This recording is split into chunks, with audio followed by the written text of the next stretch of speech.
अब ये डिमांड करो, इसको हम लोग डी करो बोलते हैं।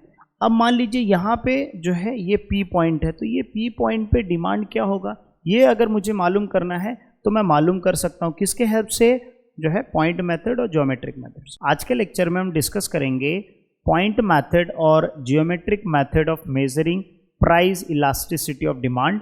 इसमें नोट्स के साथ हम डिटेल में डिस्कस करेंगे। और ये जो सम है, बहुत सारे स्टूडेंट को कन्फ्यूज़न होता है कैसे जो है पेपर्स में लिखना है, और सबसे इम्पॉर्टेंट कन्फ्यूज़न होता है कि ये है क्या और कैसे मेजरमेंट किया जाता है प्राइस इलास्टिसिटी डिमांड। तो इस वीडियो में हम डिटेल में डिस्कस करेंगे, ठीक है।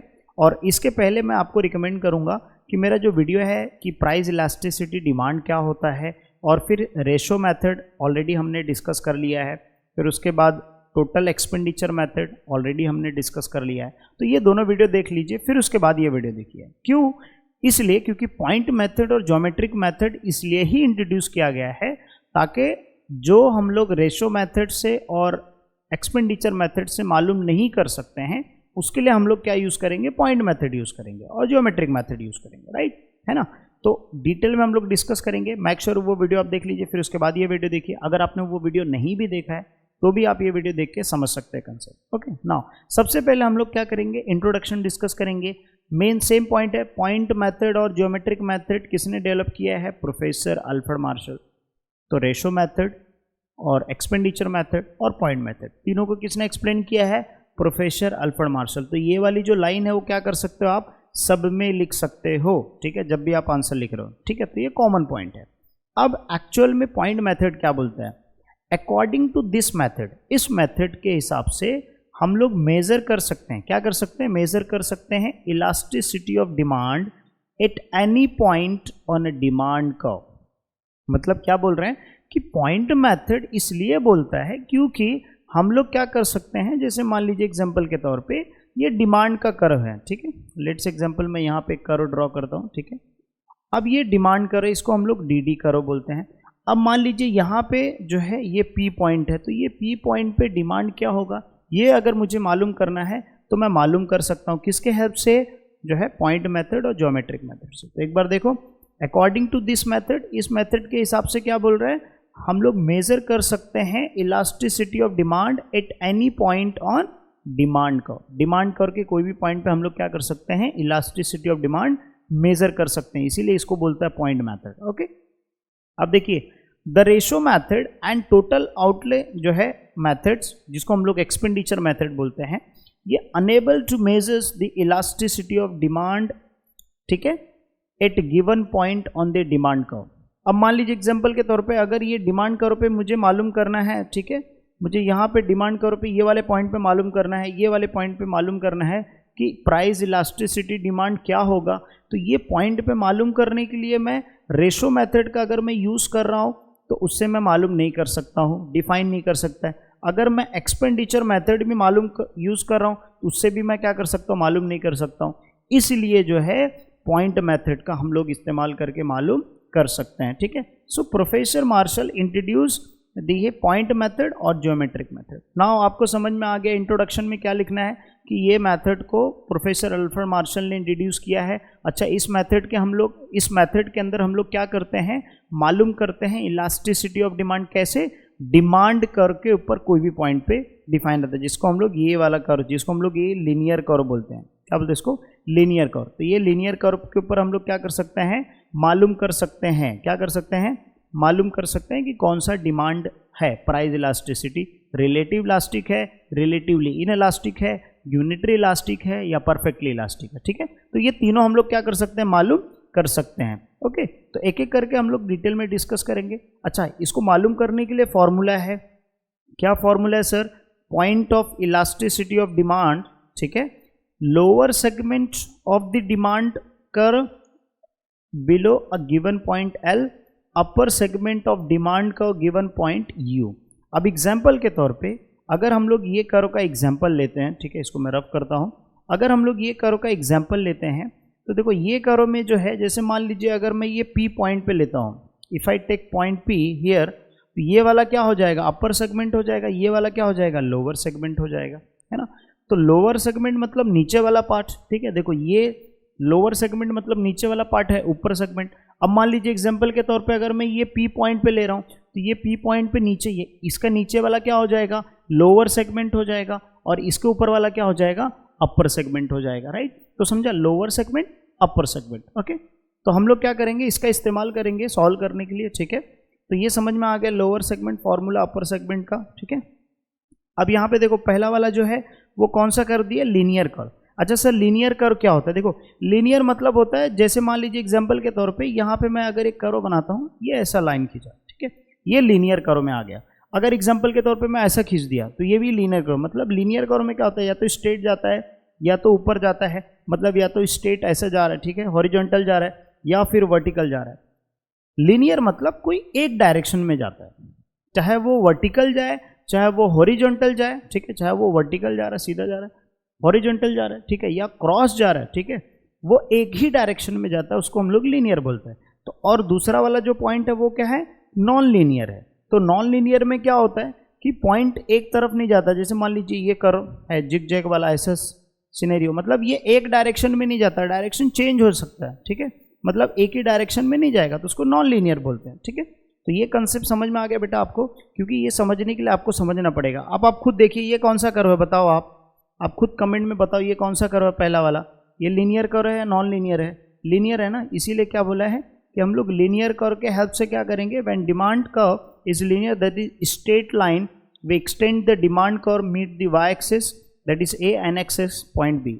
मतलब हमने क्या किया, यहाँ पे ए पॉइंट को मिला दिया है, बी पॉइंट को मिला दिया है, ठीक है, ए पॉइंट को और बी पॉइंट को मिला दिया है, ठीक है, एक्सटेंड करके, किसको, वाई एक्सिस को, एक्स एक्सिस को, ठीक है, लीनियर कर्व पे स्ट्रेट लाइन बनाया, ठीक है। ये कौन सा लाइन है, ये वाला स्ट्रेट लाइन है, बात समझ में आ गई, ठीक है। नाउ अब हमको क्या करना है, अज्यूम करना है, क्या करना है, अज्यूम करना है कि जो ए से लेके बी की वैल्यू है, क्या ए से लेके बी तक का जो वैल्यू है वो कितना है, 8 है, ठीक है। लेट्स अज्यूम दैट कि जो वैल्यू है ए से लेके B demand curve, it's length is 8 centimetre, कितने मीटर है, 8 सेंटीमीटर। मतलब यहां से लेके ए वाले पॉइंट से लेके बी पॉइंट तक का जो डिस्टेंस है वो कितना है सर, 8 सेंटीमीटर है। कितना सेंटीमीटर है, 8 सेंटीमीटर है, ठीक है।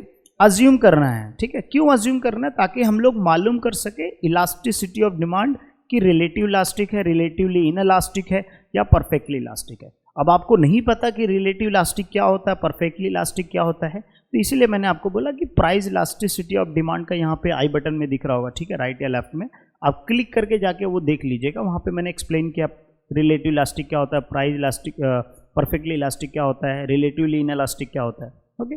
तो वो हम लोग को अज्यूम करना है कि 8 सेंटीमीटर, ताकि हम लोग क्या कर सके, point elasticity of at various point linear curve can be measures, हम लोग मेजर कर सकते हैं, ओके। नाउ अब एग्जाम्पल के तौर पे हम लोग क्या करते हैं, इलास्टिसिटी ऑफ डिमांड मेजर करते हैं, ठीक है।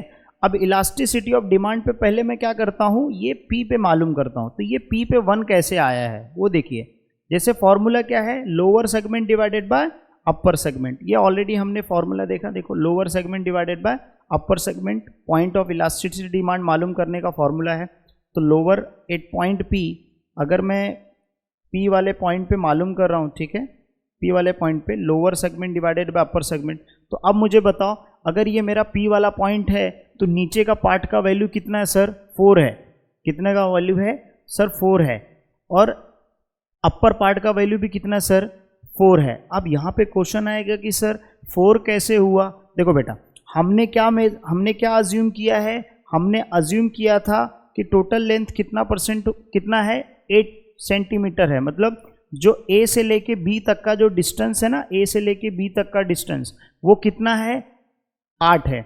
तो अगर मैं यहाँ पे 2 में डिवाइड कर देता हूँ, ठीक है, 2 में क्या करता हूँ, डिवाइड कर देता हूँ, ठीक है। अब बहुत सारे बच्चे होंगे कि सर यहाँ पे 6 क्यों नहीं लिया, 5 क्यों नहीं लिया, तो उससे कैलकुलेशन में थोड़ा डिफिकल्ट होता है। तो हम लोग को समझने के लिए जो 8 ले लिया, ताकि 2 पॉइंट का गैप है, राइट। अब 2 पॉइंट है, तो अब 2 पॉइंट है, तो आप देख लीजिए P वाले पॉइंट के नीचे कितना है, देखो P वाले पॉइंट के नीचे 2 + 4 हो गया, और ऊपर भी कितना है, 2 + 4 हो गया, राइट। तो अब इसको कट करोगे तो वैल्यू कितनी आएगी सर, 1 आएगी। तो यहाँ पे इलास्टिसिटी ऑफ डिमांड क्या आ गया, 1 आ गया। और जब इलास्टिसिटी ऑफ डिमांड 1 आता है तो उसको हम लोग क्या बोलते हैं, यूनिटरी इलास्टिक डिमांड, बात समझ में आ गया सर? ठीक है, तो इस तरीके से बुक में देखो आपको यहाँ पे क्लियरली लिखा हुआ है at point P the point of velocity measure PB divided by PA। तो अब ये PB क्या है सर? देखो यहाँ से उसने P वाला पार्ट ले लिया, ठीक है, पहला क्या ले लिया यहाँ पे P वाला पार्ट ले लिया। इसको मैं थोड़ा डार्क करता हूँ ताकि समझ में आए, ठीक है। ओके नाउ ये वाला कौन सा पार्ट ले लिया? P वाला पार्ट ले लिया और PB। तो ये कौन सा पार्ट है? लोअर पार्ट है। कौन सा पार्ट है? ये लोअर पार्ट है। और PA ये वाला जो पार्ट है PA क्या है? ये अपर पार्ट है। This is upper segment, this is lower segment. तो अब ये PA का क्या कर लिया उसने? अपर सेगमेंट में ले लिया, ठीक है। तो 4 divided by 4 is equal to 1 आया 10। ये पॉइंट में क्या बता रहा है? 10 at point P demand is unitary elastic, that is ED is equal to 1। Now अब अगर मुझे मालूम करना है P2 एट पॉइंट P1, क्या मालूम करना है मुझे? At point P1। अब देखो मैं फॉर्मूला लिखता हूं एट पॉइंट P1, ठीक है, lower segment divided by upper segment, ठीक है। अब मुझे बताओ ये टेबल में देख, ये डायग्राम में देखो मैं कौन सा पॉइंट लिया हूं? P1 पॉइंट लिया हूं। कौन सा पॉइंट लिया हूं? P1। तो P1 पॉइंट पे ये डायग्राम के अंदर देखो, एक बार मैं थोड़ा रफ कर देता हूं ताकि समझ में आ जाए, ठीक है। Okay so that you will understood. अगर मैं एग्जाम्पल के तौर पे P1 पॉइंट पे लेता हूं, किस पे? P1 पॉइंट, तो अपर पार्ट कौन सा हो जाएगा? ऊपर वाला हो जाएगा। मतलब ये P वाले को पॉइंट छोड़ के ये वाला पूरा पार्ट क्या हो जाएगा? ये पूरा पार्ट जो है अपर पार्ट हो जाएगा।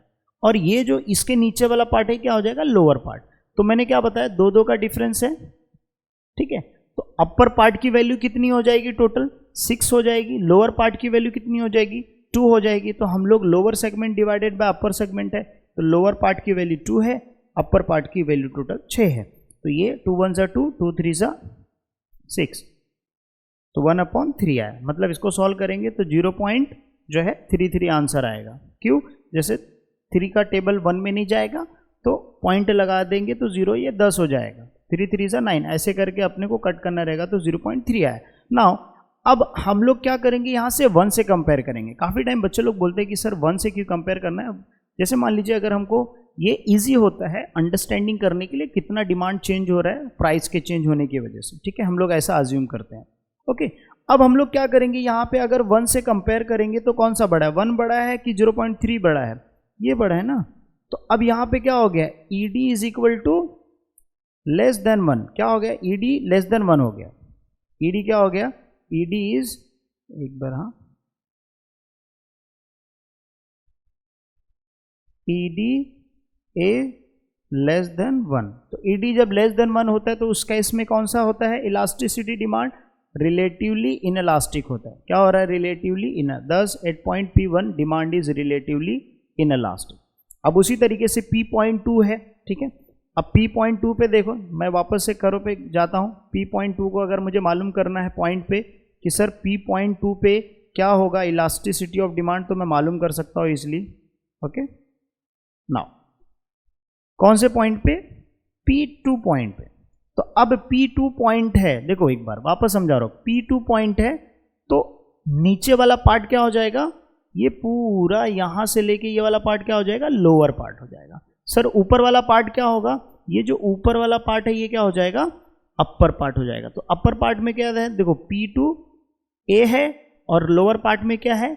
P2B है ना, यही लिखा है ना, P2AB।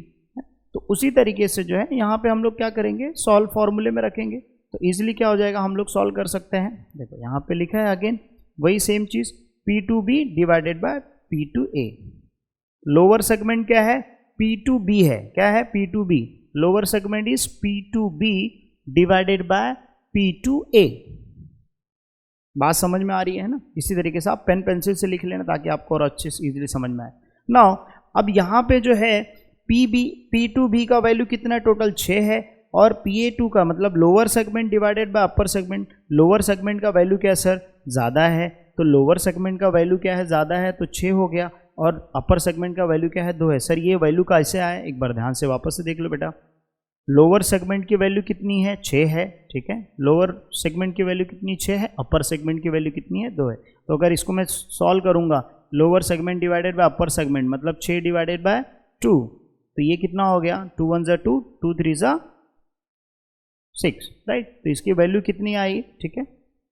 अब इसकी वैल्यू कितना आया, 3 आया। तो अगर मैं 1 से कंपेयर करूंगा तो बड़ा कौन सा है, 3 बड़ा है। तो इसके लिए इलास्टिसिटी ऑफ डिमांड ये वाले पॉइंट पे क्या रहेगा, ग्रेटर देन 1 है। जब ग्रेटर देन 1 है तो उसको हम लोग क्या बोलते हैं, कमेंट करके बताओ, ठीक है। वैसे मैं यहाँ पे दिखा देता हूँ, ग्रेटर देन 1 है तो इलास्टिक बोलते हैं हम लोग। कौन सा, रिलेटिवली इलास्टिक। देखो 10 point, demand relatively elastic demand, ठीक है। बात समझ में आ गया, ओके। इसी तरीके से जैसे मान लीजिए अगर ये पॉइंट पे, ए वाले पॉइंट पे डिफाइन करना है, कौन सा पॉइंट पे, ए वाले पॉइंट पे डिफाइन करना है कि सर ए वाले पॉइंट पे इलास्टिसिटी डिमांड क्या होगा। देखो ये वाले पॉइंट पे, तो एक पॉइंट ए, अगर हम लोग ए पॉइंट पे देखेंगे तो ए पॉइंट पे लोअर सेगमेंट की वैल्यू क्या है, लोअर सेगमेंट में क्या आ जाएगा, ए बी आ जाएगा। और अपर सेगमेंट में क्या होगा, सिर्फ एक्चुअली में देखा जाए तो ए ही आएगा, ठीक है। या उस केस में है नहीं, यहाँ पे ए आ रहा है। तो अब एग्जाम्पल के तौर पे ये केस में क्या है वैल्यू, ए बी की वैल्यू तो मेरे को पता है कि टोटल 8 है, लेकिन ए का वैल्यू उधर पे तो क्या है, 0 है। जब ऐसा वाला आ जाता है ना बेटा, नीचे जब 0 आता है ना तो उसकी वैल्यू हम लोग डिफाइन नहीं कर सकते हैं। इसके लिए इसको बोलते हैं इन्फिनाइट डिमांड है। क्या है, डिमांड, इन्फिनाइट डिमांड है। उसी तरीके से बी वाले केस में अगर आप देखोगे तो क्या है, total A B lower segment divided by upper segment. अब लोअर सेगमेंट का वैल्यू 0 है, अपर सेगमेंट का क्या हो गया, पूरा 8 है। तो ये आंसर क्या आ गया, 0। इसीलिए ये वाले केस में क्या है, इलास्टिसिटी ऑफ डिमांड 0 है। बात समझ में आ गया कैसे कैलकुलेट करते हैं। उसी तरीके से जो है यहाँ पे नोट्स में जो आपको बुक में कैलकुलेट करके दिया है, ठीक है। देखो यहाँ पे at point A, point elasticity में परफेक्टली इलास्टिक, और पॉइंट बी पे क्या है, रिलेटिव जो है परफेक्टली इलास्टिक। ये 0 है, कैसे आया 0 मैंने आपको कैलकुलेट करके बता दिया, ओके। ये था लीनियर कर्व का, किसका था, लीनियर। अब मान लीजिए नॉन लीनियर है, तो ये नॉन लीनियर का कर्व है। अब नॉन लीनियर कर्व में तो बहुत आसान है कि देखो ऐसा बना है नॉन लीनियर कर्व, ठीक है। अब अगर नॉन लीनियर का कर्व में मुझे डिफाइन करना है तो अब मान लीजिए अगर मैं ये ई वाला पॉइंट लेता हूँ, तो ये ई वाले पॉइंट पे मेरा E D is equal to क्या आएगा, 1 आएगा। सर क्यों 1 आएगा, क्योंकि यहाँ पे जो ई ए का जो पॉइंट है, देखो लोअर सेगमेंट का वैल्यू बोलेगा तो ई बी है, अपर सेगमेंट का वैल्यू बोलेगा तो ई ए है, बरोबर। देखो E B is equal to lower segment, E A is equal to upper segment. देखो this is lower segment, this is upper segment. अगर ये दोनों इक्वल है तो क्या आ जाएगा, मेरा 1 हो जाएगा, राइट, एग्जैक्टली। अब यहां पे जैसे मान लीजिए, यहां पे देखो आपको दिया है if E B is equal to A, तो यहां पे क्या होगा, यूनिटरी इलास्टिक होगा। अगर ई बी जो है, ई बी क्या है, अगर जो है ज्यादा है किससे, ई ए से, अगर ई बी क्या है, ई और बी ज्यादा है किससे, ई ए से, तो उस केस में कौन सा डिमांड होगा, रिलेटिवली इलास्टिक डिमांड होगा। उस केस में क्या होगा, ई ए, देखो यहां पे लिखा है ई बी अगर ग्रेटर देन है किससे, ई ए से, तो उस केस में क्या होगा, रिलेटिव इलास्टिक। उल्टा क्या हो जाएगा, अगर ई बी क्या है, ग्रेटर देन है, लेस देन है, क्या है, ई बी क्या है, लेस देन है किससे, ई ए से, तो उस केस में क्या होगा, रिलेटिवली इनइलास्टिक होगा। इस तरीके से जो है आप शॉर्ट में लिख सकते हैं आंसर, ठीक है। तो आई एम श्योर आपको समझा होगा कि रेशो मेथड क्या होता है और कैसे कैलकुलेट करना होता है, ठीक है। अगर फिर भी आपको कुछ डाउट रहेगा तो कमेंट सेक्शन में पूछ लीजिएगा, इसके ऊपर एक दोबारा वीडियो में बना दूंगा ताकि आपको और अच्छे समझ में आ जाए, ठीक है। नेक्स्ट लेक्चर में हम लोग डिस्कस करेंगे factors influencing elasticity of demand, okay. मतलब कौन कौन सा फैक्टर है जिसके वजह से इलास्टिसिटी डिमांड क्या होता है, चेंज होता है, मतलब कब इलास्टिक होता है, कब इनइलास्टिक, ठीक है। चलिए मिलते हैं नेक्स्ट वीडियो में। मेक श्योर चैनल को सब्सक्राइब कर लेना। आपके कुछ डाउट रहेंगे या इस टॉपिक का नोट चाहिए रहेगा तो टेलीग्राम पे या वेबसाइट पे जो है जुड़ जाना, या ऐप पे हमारे साथ जुड़ जाना। डेफिनेटली श्योर जो है वहाँ पे आपको सारे हेल्प मिल जाएंगे, ठीक है, स्टडी मटेरियल के रिगार्डिंग, इंपॉर्टेंट क्वेश्चंस के रिगार्डिंग, ओके। चलो मिलते हैं नेक्स्ट वीडियो में।